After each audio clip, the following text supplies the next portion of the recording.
ওই যে আরশে আজিম আল্লাহ বানাইছে, ওখানে একটা কুদরতি গাছ আল্লাহ বানাইছে।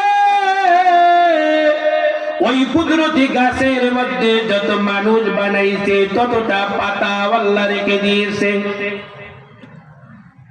আরশে আজিমের উপরে গাছটা সুন্দর করে রয়েছে, আজরাইল তার নিচে রয়ে গিয়েছে। আজরাইল বলে, ও পয়গম্বর, একজন মানুষের হায়াত যখন টকটকে যুবক থাকে, গাছটার পাতাটা অনেক টকটকা থাকে। ও পয়গম্বর,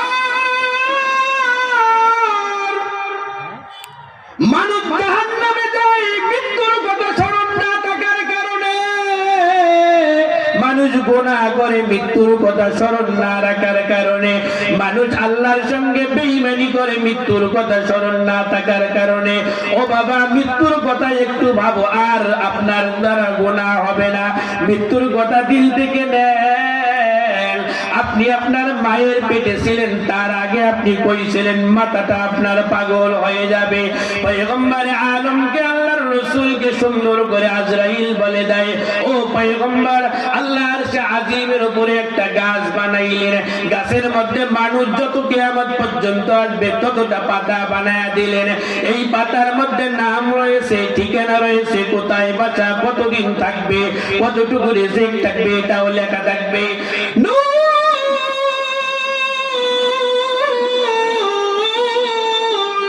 والقلم وما يسطرون. الله أكبر.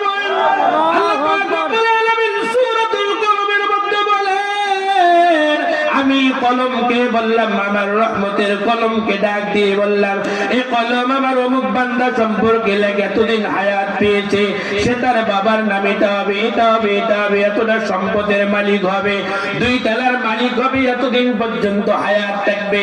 কলম দ্বারা আল্লাহ সুন্দর করে ওই রহমতের গাছের মধ্যে লিখে দিয়েছে। ও বাবা, একটাবার বলুন তো, ওই গাছের সম্পর্কে আমাদের কি জানা আছে নাকি? ওই গাছের পাতাটা, আপনার পাতাটা এখন কেমন রয়েছে জানা আছে নাকি? আল্লাহর পয়গম্বরকে আজরাইল বলে, ও পয়গম্বর,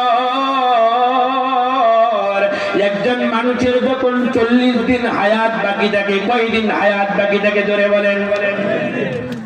40 দিন পর্যন্ত, এখন পর্যন্ত হায়াত বাকি আপনার আমার। এই সময় ওই পাতাটা যখন এই 40 দিনের খাতার মধ্যে এসে যায়,